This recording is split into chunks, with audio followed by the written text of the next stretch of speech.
बिस्मिल्लाहिर्रहमानिर्रहीम। अस्सलाम वालेकुम रहमतुल्लाहि वबरकातुहू। साद हुसैन रिजवी साहब को गोली लगने की खबर जो है उसकी तस्दीक हो चुकी है। ये साथ में आप वीडियो भी देख रहे होंगे कि हाफिज़ साद हुसैन रिजवी साहब को जब गोली लगी है तो अमीर मोहतरम जो है वो किस तरह से कंटेनर पर गिर पड़े हैं।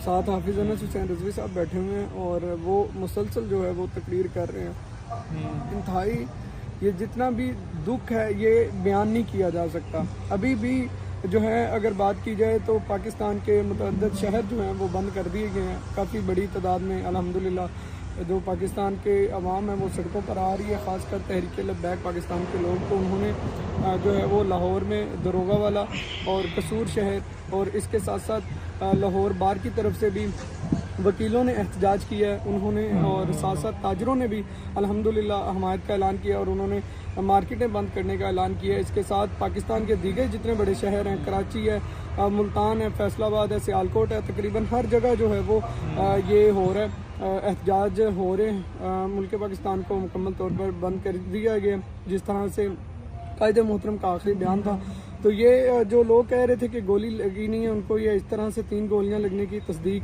तो इस बात की तस्दीक हो चुकी है कि आप कायदे मोहतरम की एक फुटेज भी है जो हम यहाँ पर चला तो नहीं सकते, लेकिन वो उसके अंदर देखा जा सकता है कि सोशल मीडिया पर कि अमीर मोहतरम को फायर लगा हुआ है यहाँ पे बिल्कुल कंधे के करीब। और ये वो वीडियो है कि जब कायदे मोहतरम को लगा हुआ है तो कायदे मोहतरम फिर भी बैठे हुए हैं अपने कारकुनान के अंदर। हाफिज़ अनस हुसैन रिजवी साहब मुसलसल जो है वो वहाँ पे बयान करते जा रहे हैं। ये जो दर्द है ये बिल्कुल बयान नहीं किया जा सकता।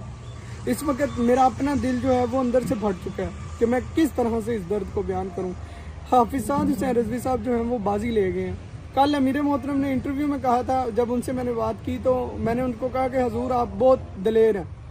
हाफिज़ साद हुसैन रिजवी साहब ने कहा कि हम दलेर नहीं हैं, लेकिन उन्होंने साबित कर दिया कि दीगर लोग जो है वो अपने कारकुनान को छोड़कर भाग जाते हैं, लेकिन हाफिज़ साद हुसैन रिजवी साहब आखिरी दम तक अपने कारकुनान के साथ रहे और बिल्कुल फोर्सेस जो है कंटेनर के ऊपर आ गई और उन्होंने स्टेट फायर शुरू कर दी है। और हाफिज़ साद हुसैन रिजवी साहब के कंधे पर जो है इस साइड पे जो है वो फायर लगा, जिसकी तस्दीक भी हो चुकी है। और ये वीडियो में मुलाजा किया जा सकता है कि हाफिज़ साद हुसैन रिजवी साहब उस वक़्त जो है फिर बेहोश हो जाते हैं और वहाँ पर कंटेनर पर गिर जाते हैं।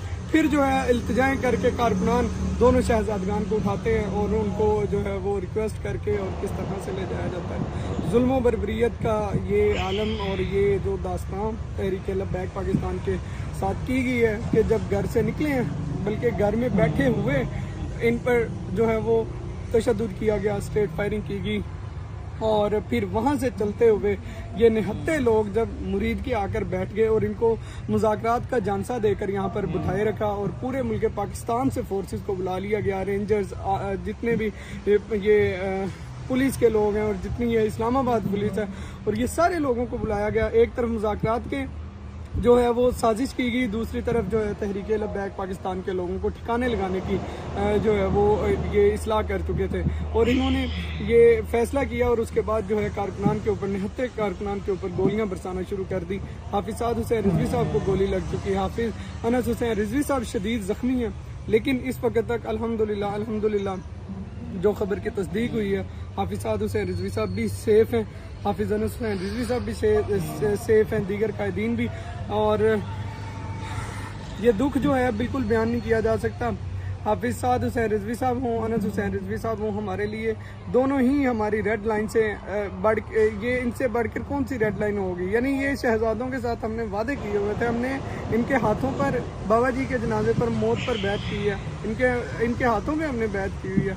लेकिन आज वो लोग कहाँ हैं जिन्होंने ये कूफियों वाला किरदार अदा कर रहे हैं। यानी एक दफ़ा जो है वो शहजादगान को आगे करके और हम आज लोग पीछे हट गए हैं कि खुदारा ये आप लोगों से भी सवाल किया जाएगा, हज़रत अमीरुल मुजाहिदीन को क़यामत वाले दिन आप लोग क्या मुंह दिखाएंगे। ये फोर्सेस जो इतना जुल्म जिन्होंने कर दिया है ये क़यामत वाले दिन रसूलुल्लाह के सामने किस मुँह से पेश होंगे। ये जितने भी दीगर लोग खुशियाँ मना रहे हैं, जो पुलिस के लोग हैं या जैसे भी, वो खुशियाँ मना रहे हैं कि हमने इनको नाकाम बना दिया, हमने यहाँ से सड़क की सफाई कर दी है। क़यामत वाले दिन अल्लाह के हजूर ये क्या मुंह दिखाएंगे। और अपने लोग जिन्होंने बगावत की इस मौका पर, अवाम अहले सुन्नत के जो बड़े ठेकेदार बना करते थे, आज वो किधर गए हैं। आज वो लोग भी तमाशाई बने बैठे और उन्होंने कहा ठीक है इनका खून बहाया जाता है तो इनको बहा दो।